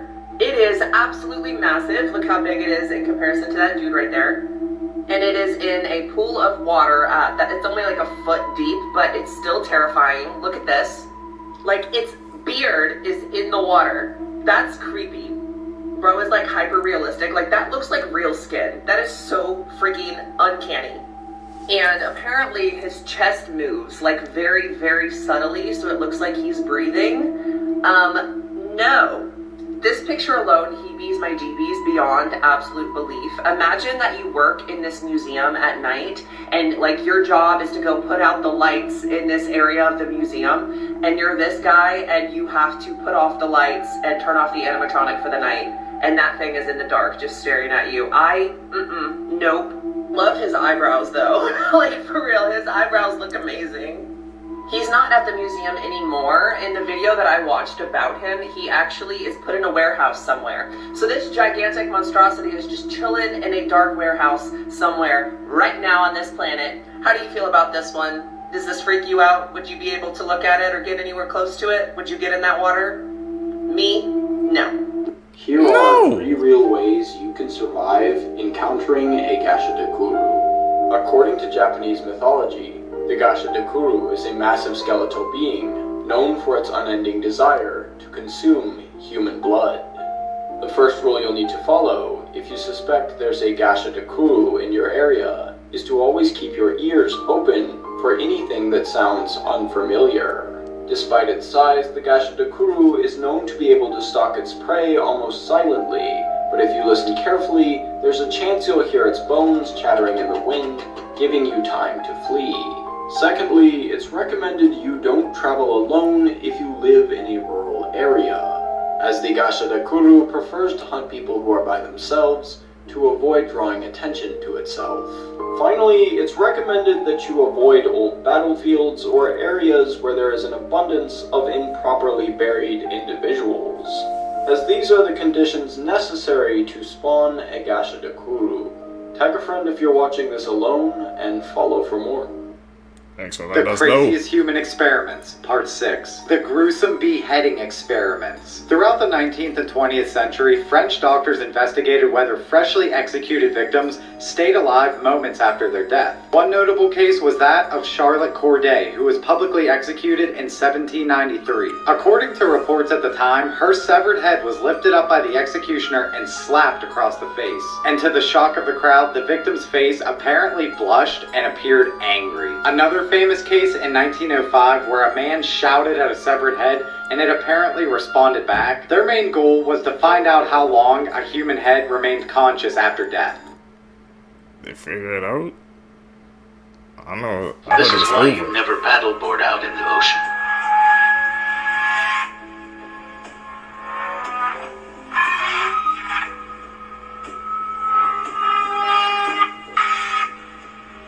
And there you have it, recent 4,269. I'd ride cross country on a bike with no seat. Pause. Before I go out into the open ocean, that is a nope of the highest order. Those are South American sea nettles, a species of jellyfish that can have a bell, you know, that umbrella-looking part, more than 3 feet across, to go with tentacles that can range anywhere from 3 to 10 feet long. And I don't think I even really need to tell you, but yeah, touching one of those can be really bad for your health. They use venom to paralyze prey, but it can also cause excruciating pain and a really bad rash if you get stung. And if you think that's bad, I got something even worse. This is what a jellyfish pool party in Peru looks like the devil's bubble bath. And guess what? This kind of thing, it's only gonna get worse. Because whether you want to believe in climate change or not, the more the Earth's thermostat gets turned up, the more the jellyfish start turning up on us. Since unlike most of the effery in the ocean, jellyfish actually do better in warmer waters with less oxygen. Especially since climate change means more CO2 means more algae blooms, and guess what likes to eat algae? And you don't have to be in the water to get rocked by jellyfish. There have been times where jellyfish swarms got so bad they dead for real caused power outages because they managed to clog the pipes in power plants. Now go ahead and add the fact that some jellyfish can spawn 45,000 eggs a day, especially if we're actively murking the things that eat them. Just another reason to save the turtles. Save the turtles, man. The most insane trade war has officially begun because Canada, Mexico, and China are pissed and have now all announced their own plans on how to retaliate against Trump's tariffs. I mean, even at last night's NHL hockey game, you had Canadians booing the US national anthem. So what the hell is going on? Well, you see, yesterday, Trump's promised 25% tariffs on Canada and Mexico and 10% on China officially kicked in. And what that means is that any goods sent from these countries to the United States, well, they'll now cost companies 25% more, or 10% in China's case. So for example, if a Canadian business sent a car to the US that cost $50,000, today US companies will pay a $12,500 tariff at the border. But then, and here's the annoying part, they'll pass that cost down to you, the US customer. So the price of your once $50,000 car is now actually $62,500. But this doesn't make sense. Why would Trump purposefully make things more expensive for Americans? Well, two main reasons. The first is more of a longer-term, unguaranteed benefit, but it would be to change consumer habits to buy more American-made products and incentivize more international companies to manufacture in the US. In theory, that means a stronger US economy, more stable jobs, and less dependence on foreign countries. And the second reason for imposing these tariffs would be to use them as a tool to pressure Canada, Mexico, and China into doing what Trump wants. I mean, some of these things that he's publicly mentioned include renegotiating trade deals, stopping illegal immigration and the flow of fentanyl, and then there's also Canada becoming a state of America, but that's a bit more far-fetched. But here's where things get interesting, because instead of just doing what Trump wants, Canada have clapped back with a 25% tariff of their own, and Mexico said they're doing the same, but haven't announced the percentage yet. China reacted in a little bit of a different way by preparing to file a lawsuit with the World Trade Organization. So why is Trump not backing down? Well, just listen to this. In 2023, Canada sent 76% of all of their exports to the United States. That accounts for roughly 19% of their entire GDP. In 2024, Mexico sent 78% of all of their exports to the United States. That makes up 37% of their entire GDP. But for America, their exports to both countries combined only make up roughly 2.7% of their entire GDP. So, simply put, even if they do retaliate, getting into a tariff war with the United States would hit Canada and Mexico much harder. Trump, he knows this, and he's using it. It doesn't make it any less controversial, and it does still mean that people in all three countries will see a price increase. But it seems like, for Trump at least, that's just the cost of America. After an accident, Jason Padgett was a party animal who hated school and got terrible grades. But one day, two men savagely robbed and attacked Jason outside of a karaoke bar, leaving him with a severe concussion. The concussion caused him to become a mathematical genius and made him learn fractal geometry, which he had never been taught before. When Derek Amato was 39 years old, he hit his head after diving into a swimming pool and was diagnosed with a concussion and 35% hearing loss. After that, Derek began to see black and white keys in his head, and out of nowhere, he began began to play the piano like an expert. Ben McMahon was in a car accident in 2015 and fell into a coma for a week. When he woke up, he could speak perfect Chinese even though he had only learned the basics as a child. Tony Cicero was struck by lightning after making a call in a phone booth. Within a couple of days, he was addicted to music, which he wasn't before. After trying the piano, he became a musical artist, composing his own music. Man, they be like getting real life superpowers, bro. Top 3 urban legends that turned out to be true. Part 1. Number 3. The sewer crocodile. One of the most famous urban legends is about a crocodile living in the city sewers. While it may sound unbelievable, there have been several cases where crocodiles have been found in sewer systems. For example, in 2010, a young crocodile was discovered in the sewers of New York City, confirming the truth behind this urban legend. Number 2. Spiders and bananas. According to this urban legend, venomous spiders frequently hide in imported banana bunches. This story has proven to be true on multiple occasions. In 2005, a British family found a venomous spider, known as the Brazilian wandering spider, in a bunch of bananas they purchased from a supermarket. This case confirmed that there is some truth to this urban legend. Number 1. The killer. Hiding in the back seat. This urban legend tells the story of a psychopathic killer who hides in the back seat of a person's car and attacks when they are distracted. While it's difficult to find specific cases that exactly match this legend, there have been incidents where dangerous individuals have gained access to the backseat of cars and attacked their occupants. These events have confirmed the importance of being cautious and checking the inside of one's car. So I found these conspiracy theories that are so believable, they actually might be true. Talk about it. Number 1, studies show that cats understand human commands but don't care to follow them. Yeah, I don't like cats. I'm a dog kind of guy. Number 2, it is believed that when you die in a dream, you wake up because your brain doesn't know how to process the idea of what comes after death. Could be. I believe it. Number 3, now this is scary. The reason Disney came out with a movie called Frozen was so that when you Googled Disney Frozen, you would get information about the movie and not the websites talking about Walt Disney's body being frozen. I mean, I did see an article about this that was published in 1995. Not sure if this is true or not, but I do believe it. This is where it gets freaky. Number 4. Mike Tyson's fight, time traveler. This fight was in 1995. If you look closely, you can see that that could be a smartphone. In fact, it does look like a smartphone to me. There were no smartphones in 1995. This is how phones used to look like in 1995. They didn't have cameras. They barely had any color.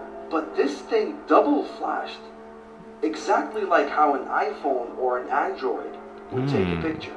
I don't know about time travel, but this is very interesting.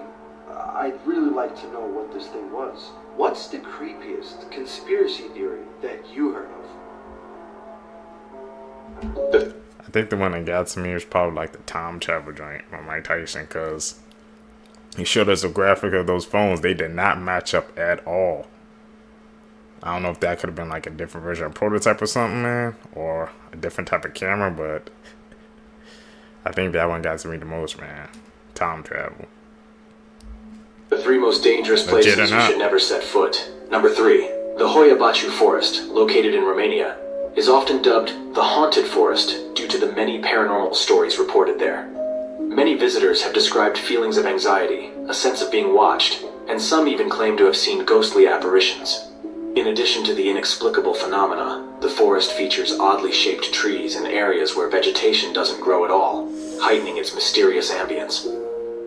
Number 2. The Chernobyl zone in Ukraine is the site of the biggest nuclear disaster in history. In 1986, a reactor at the nuclear power plant exploded, releasing significant amounts of radioactive material into the environment.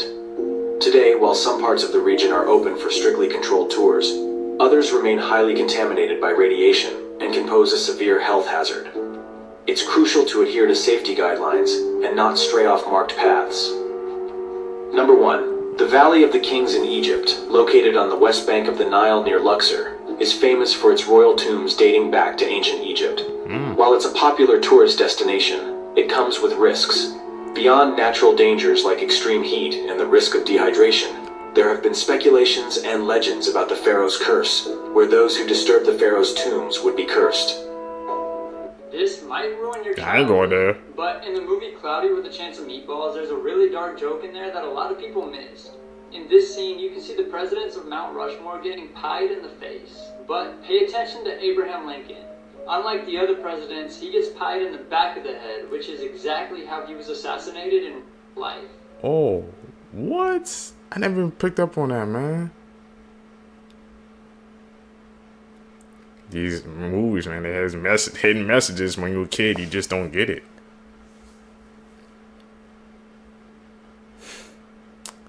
What is going on here? This robot is literally serving drinks at a bar at an event recently hosted by Elon Musk. There you go. Our robot. Everybody, get pictures. Get my good side. Optimus #1. Robots are the future.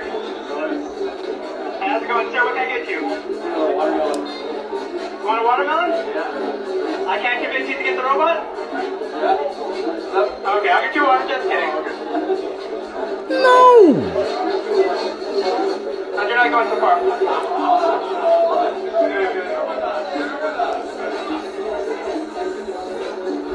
There you go. Ice cold beverage. Now, this robot created by Elon, which he named Optimus, isn't only capable of serving drinks.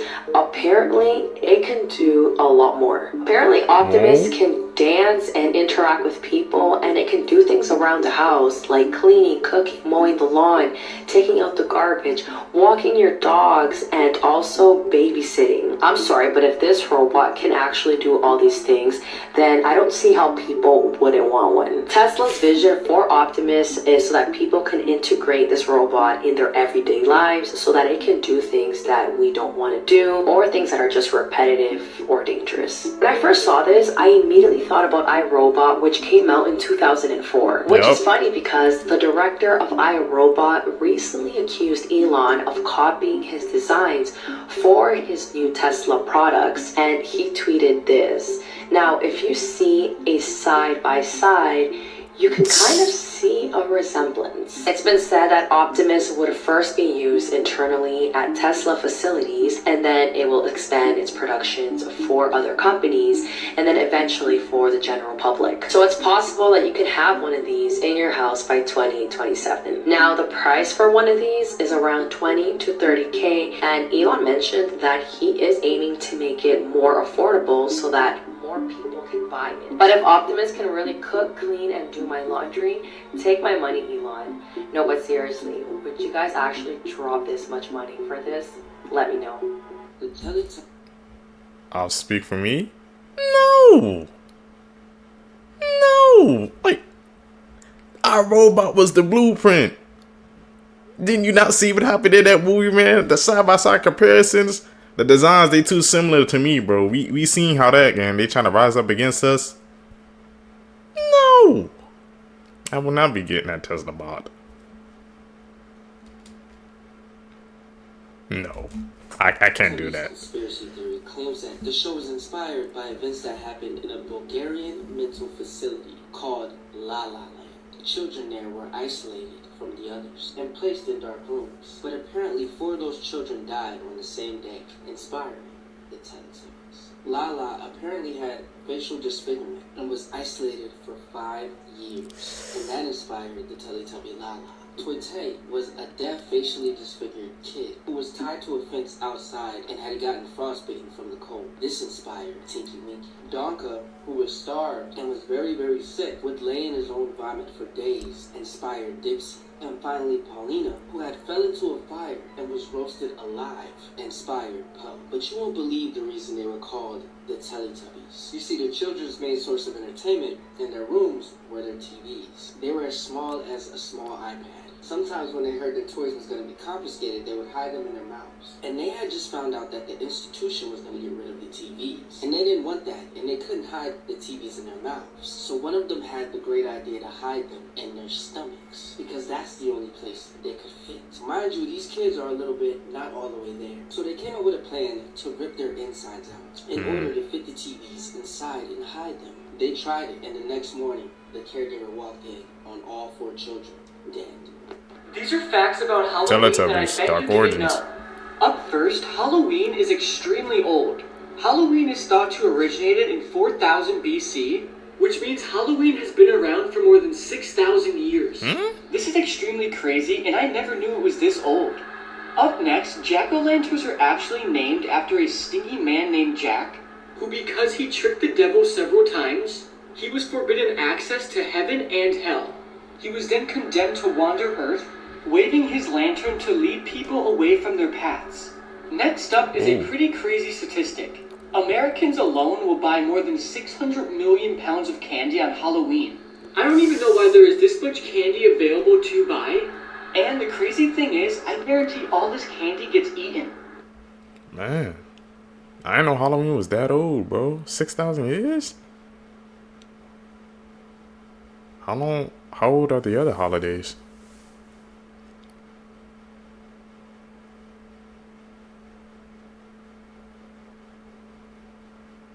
Before?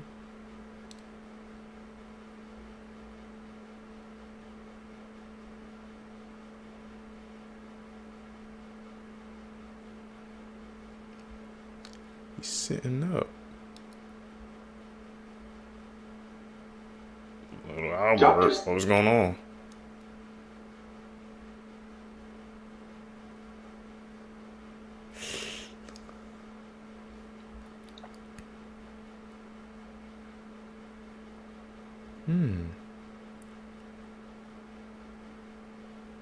Fire.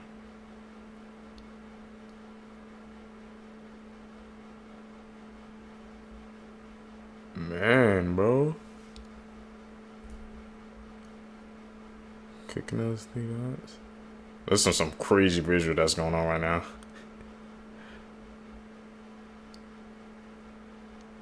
Whew.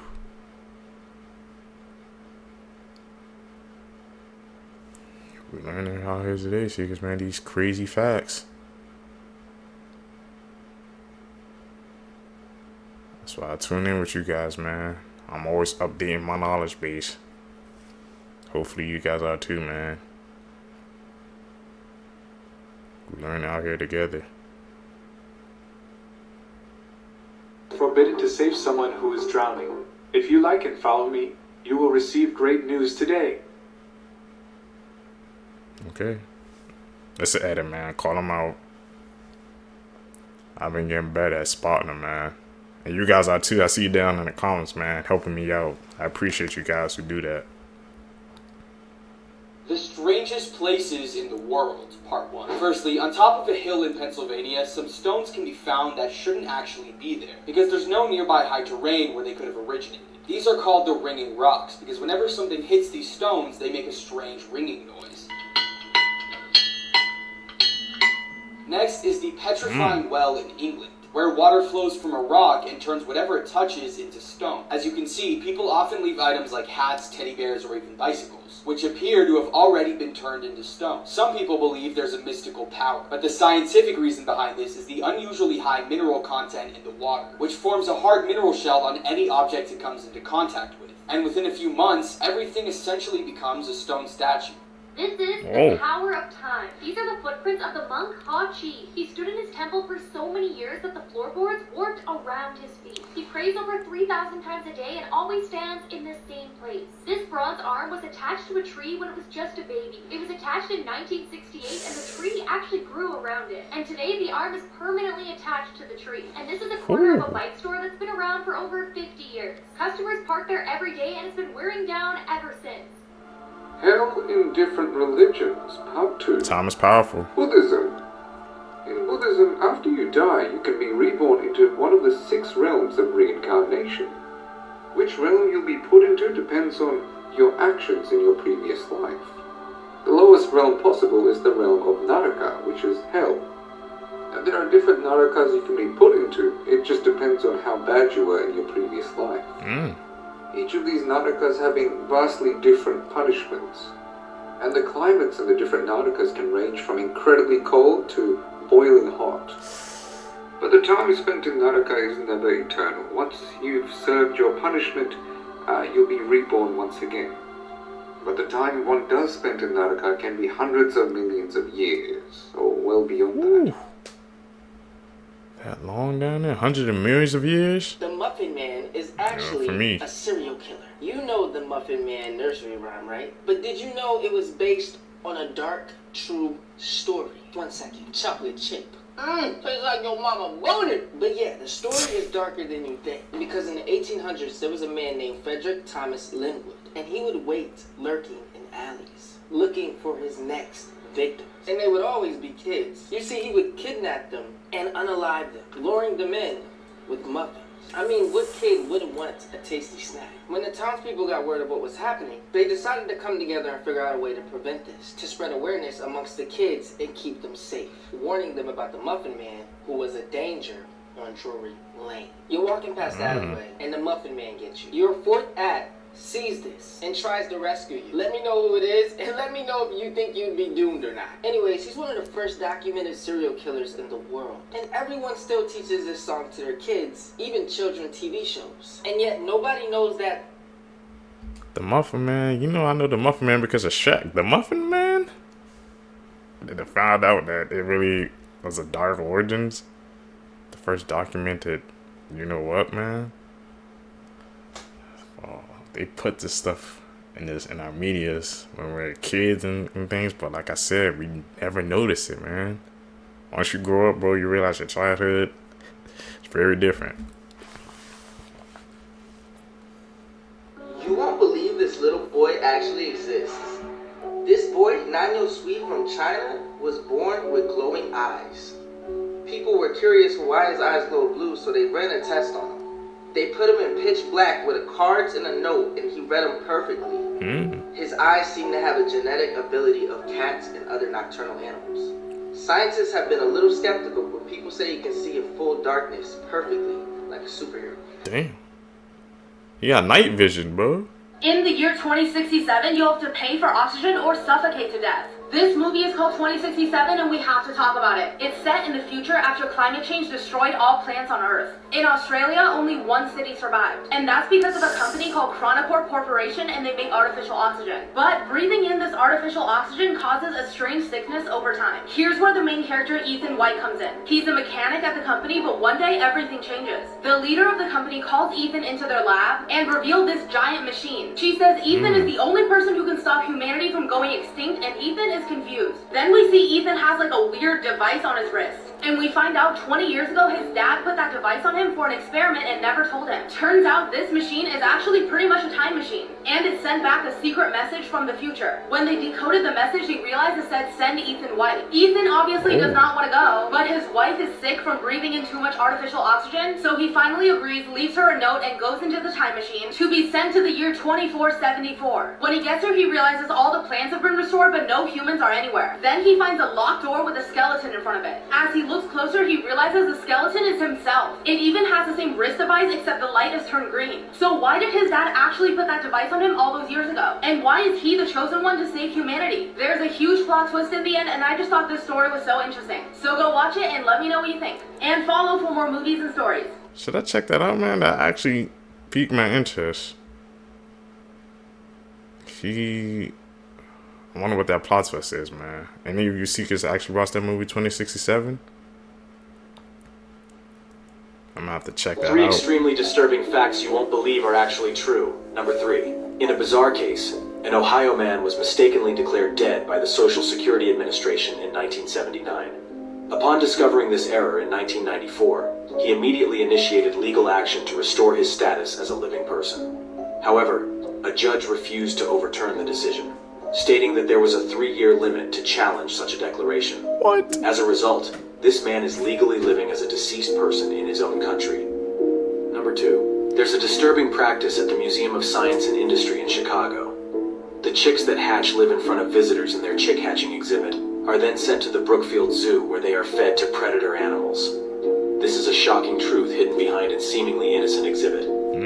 Number 1. Disneyland and Disney World are iconic places, often associated with joyful family memories.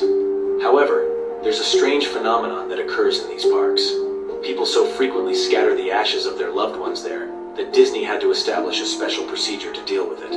A dedicated team is ready to intervene as soon as an ash scattering is reported, cleaning up the area to maintain the park's joyful atmosphere. Here's some facts that'll make you smarter. Part 1. Bananas are not actually fruits, they're herbs. And this is because the stem of the banana is succulent and not wood. Scientists say that it's less likely to rain on a Monday than any other day of the week. Reason is that Mondays carry less pollution over the weekend. If you drop a piece of toast, it'll almost always land butter side down. Try this one out and let me know. And finally, the hardest language for an English speaker to learn is Japanese, Chinese, Arabic, or Korean. Oh, really? Scary facts that will make your skin crawl. BT.3. If you're wearing earplugs listening to music, and you hear someone calling you or the door knocking, there is no one calling. It's the ghost informing you of their presence. The inventors of the Ouija board claim it got its name when they asked it what it should be called. They also asked it what Ouija meant, and it replied, "Good luck." If you're walking and you feel someone behind you, it's a ghost looking at you. The human body can feel the presence of ghosts. I think I felt something like that before, man. When somebody's staring at you, but you can't identify what it is. I feel like a chill down my spine.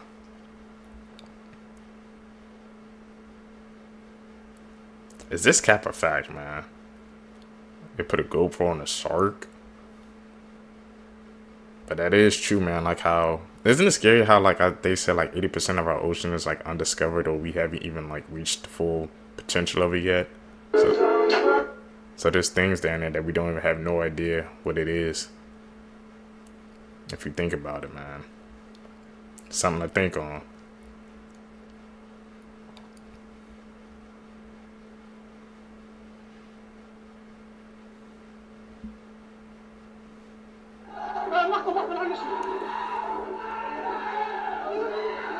We hear that? I'm hitting the jets. I'm out. Today I learned that if your parent calls you by your sibling's name, it's not because they're playing favorites, but rather it's a cognitive glitch. This misnaming phenomenon is due to our mental semantic network categorizing people into different social groups or relationship bonds, according to a 2016 study published in the Memory and Cognition Journal by Samantha Deffler. When I say spoon, you might think of a fork. Similarly, when a mom calls for her daughter, the concept of her daughter is also linked to her son, so she may accidentally call her daughter by her son's name. It was also found that some family members accidentally call each other by their family's dog's name. Deffler also recalls one young man accidentally calling his girlfriend by his sister's name, to which the girlfriend responded, "That's probably a bad sign." Misnaming also occur phonetically when initial or internal sounds sound the same, like John, Johnny, or Bob, but physical appearance and gender was proven to not be a factor. So next time someone calls you by a different name, don't take it personally, but it does give you a clue that your name belongs to a certain relationship bond in that person's mind. Alright, that's all. This is Shanksta, over and out. Interesting facts. Different sizes of animal eggs. We're starting off with really tiny eggs. Okay. So obviously, these ones are no bigger than a Tic Tac. But don't worry, guys. We're gonna get much, much bigger. Wow, okay. Platypus. I didn't know platypus had really tiny eggs. Damn. Sea turtles, yes, okay. American marbles, Quail quail. eggs. Now, have you guys tried quail eggs? I definitely have, and they're very, very tasty. Chicken eggs, the average. That's the standard. That's for the eggs, biggest right? one. Crocodile eggs. They look like Tic Tacs, honestly. Kiwi, eggs. damn. How do they even come out of that? Of the kiwi A bird. flamingo, I'm guessing. Okay, dragon eggs, I didn't know they existed. Okay, I thought it was a mammoth, and mammoth could lay eggs, but obviously it don't. It was a mammoth bird. Xenomorph, what the So we're getting in territories where these animals don't exist, and Godzilla egg is taller than a human.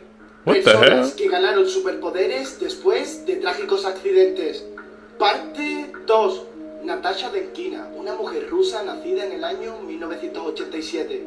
A los 10 años tuvo que ser operada de apendicitis y eso cambió completamente su vida. Después de la operación, Natalia afirmaba que tenía visión de rayos X. Como nadie la creía, unos médicos la llevaron a un hospital de niños para ver si sus poderes eran reales.